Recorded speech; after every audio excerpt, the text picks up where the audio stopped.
Mga bata, sa araw na ito, nais kong ibahagi ninyo ang inyong mga pangarap sa buhay.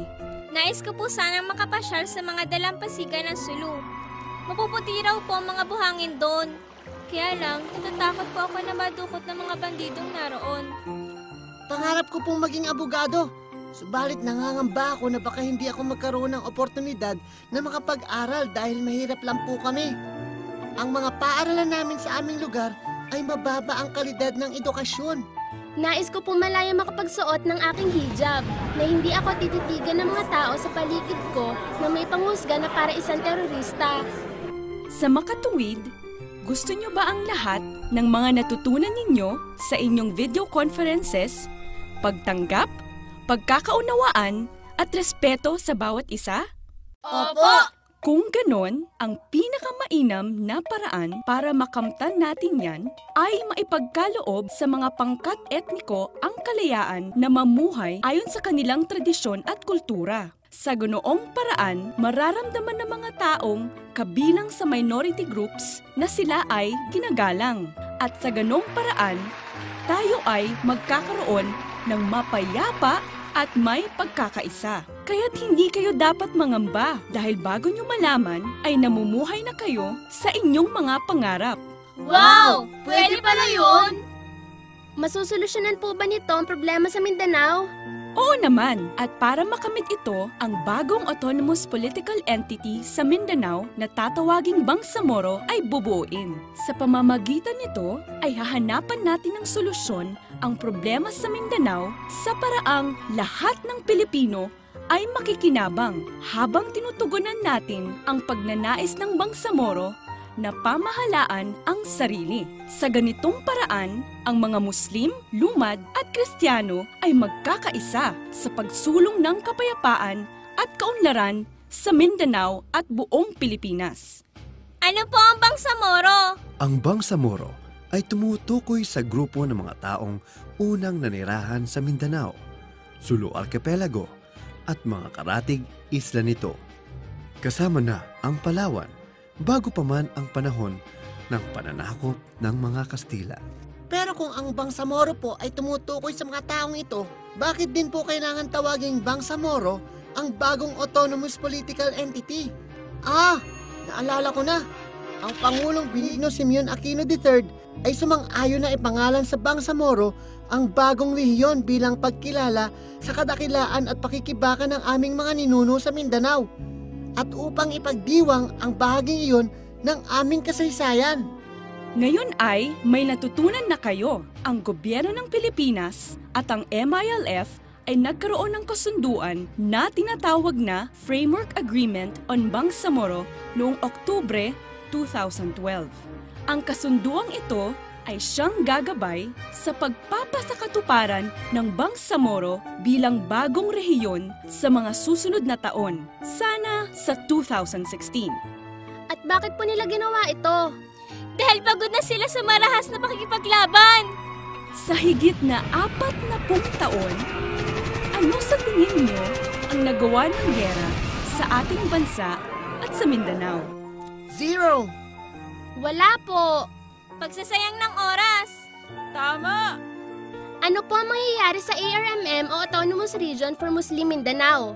Ang Bangsamoro ang siyang papalit sa ARM. Ang hangarin nito ay makatotohanang pamamahala, tapat at mabuting pamumuno at pangmatagalang kapayapaan at kaunlaran.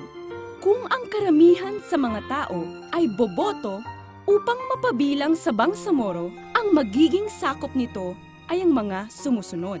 Ang mga probinsyang kabilang sa ARM tulad ng Basilan, Lanao del Sur, Maguindanao, Sulu at Tawi-Tawi at ang lungsod ng Marawi.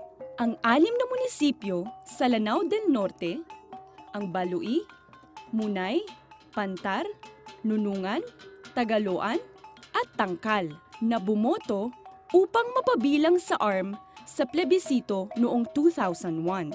Ang 6 na barangay sa 6 na munisipyo ng North Cotabato, Cabacan, Carmen, Alyosan, Pigkawayan, Pikit at Midsayap na bumoto rin upang mapabilang sa ARM noong 2001. Ang mga lungsod ng Cotabato at Isabela, Basilan, at ang mga karatig na lugar na sumasang-ayon na mapabilang sa Bangsamoro. Ito ay maisasagawa sa pamamagitan ng isang resolusyon mula sa lokal na pamahalaan o sa pamamagitan ng petisyon mula sa 10% ng mga botante para sa plebisito. Ma'am, ang Bangsamoro po ba ay hindi magiging hiwalay na bansa? Tama mga bata, ang Bangsamoro ay hindi magiging hiwalay na bansa. Magiging isa itong New Autonomous Political Entity o rehiyon sa Pilipinas. Ang usaping pambansa ay mananatili sa ilalim ng gobyerno ng Pilipinas. Lahat ng tao sa Bangsamoro ay mananatiling mga Pilipino. Boboto pa rin sila ng presidente ng Pilipinas. Mananatili pa rin iisa ang hukbong sandatahan ng Pilipinas na siyang magpoprotekta sa lahat ng Pilipino kasama na ang mga nakatira sa Bangsamoro. At ang Bangsamoro Basic Law ay aayon sa konstitusyon ng Pilipinas kung saan ang karapatan ng bawat isa ay igagalang. Alam niyo ba kung bakit astig ang Bangsamoro? Dahil sa pamamagitan nito ay magkakaroon sila ng pagkakataong mas mapamahalaan ang kanilang mga sarili nang naaayon sa kanilang kultura.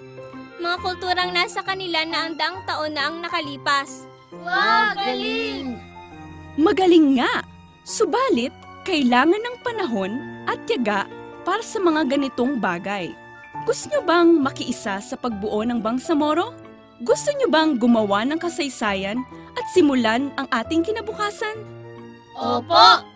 Kung nais nating suportahan ang pagbuo nito, kailangan nating maintindihan ang proseso para makarating doon. Mga bata, dadaan tayo sa 4 na pintuan sa ating paglalakbay patungo sa Bangsamoro. Ang magandang balita ay nakapasok na tayo sa unang pintuan ng ang Pangulong Benigno Aquino III at ang MILF ay lumagda sa kasunduang tinatawag na Framework Agreement on the Bangsamoro. Sa ikalawang pintuan naman, mga bata, ang Pangulo ng Pilipinas ay magtatalaga ng komite para sa pagbuo ng Bangsamoro o Transition Commission for Bangsamoro. Ang komiting ito ang aatasang sumulat ng Basic Law na naaayon sa ating konstitusyon. Ang Basic Law ang siyang magiging pamantayan ng pamamahala sa Bangsamoro. Ito rin ay dapat na naaayon sa pandaigdigang pamantayan ng pamumuno habang nasasalamin nito ang paraan ng pamumuhay ng mga Bangsamoro. Ang batas na ito ang siyang magiging basehan kung paano ang magiging relasyon ng Bangsamoro sa gobyerno ng Pilipinas. Halimbawa, ang power sharing at ang karapatan ng Bangsamoro sa pagpapaunlad ng kanyang lokal na ekonomiya tulad ng karapatan sa buwis at likas na yaman. Ang ikatlong pintuan, mga bata, ay ang Kongreso. Pagkatapos itong maisulat, ang ating mga kongresista ay boboto upang ipasa o hindi ang Bangsamoro Basic Law. 50% plus 1 ang kailangang boto mula sa Kongreso upang maipasa ang batas na ito. At dito, kayong mga kabataan ay maaaring makialam. Pero anong magagawa namin? Oo nga po, mga bata lang po kami. Pero, sino pong makikinig sa amin? Ang mga mambabatas ay makikinig sa inyo. Huwag ninyo yang kalimutan. Ang teknolohiya ay ang magpapalakas ng inyong mga boses. Kung ganon, dapat nating suportahan ang prosesong ito. Tama! Kailangan marinig ang ating boses bilang pagsuporta sa Bangsamoro. Pag ibinoto ng mga kongresista ang Batas Bangsamoro, ay saka tayo makakapasok sa ika-4 na pintuan, pamplebiscite. Ang ibig sabihin nito ay direktang boboto ang mga kasalukuyang naninirahan sa proposed areas ng Bangsamoro kung nais nilang maging kabilang sa rehiyon na ito. Kapag ang nakararami o 50% plus 1 person sa kwalipikadong botante ng mga lugar na ito ay boboto ng oo, para masali sa Bangsamoro ay mapasailalim sa Bangsamoro Basic Law. Sa wakas ay magkakaroon na ng Bangsamoro. Para makapasok tayo sa ika-4 na pintuan, kailangan nating magkaisa, maging maunawain at matiga. Kailangan rin nating maintindihan ang mahabang prosesong ito. Tayo ay umaasang makakarating sa ika-4 na pintuan sa taong 2016. Astig! Tayo mga kabataan ay may kapangyarihan para makagawa ng kasaysayan at masimulan ng kinabukasan. Tandaan mga bata, nasa unang pintuan pa lang tayo sa ating paglalakbay tungo sa Bangsamoro. Marami pa tayong kailangang gawin para sa ika-4 na pintuan na siyang magbibigay sa atin ng maunlad at mapayapang kinabukasan. Handa na ba kayong gumawa ng kasaysayan at magsimula ng kinabukasan? Opo! Ikaw, handa ka na ba?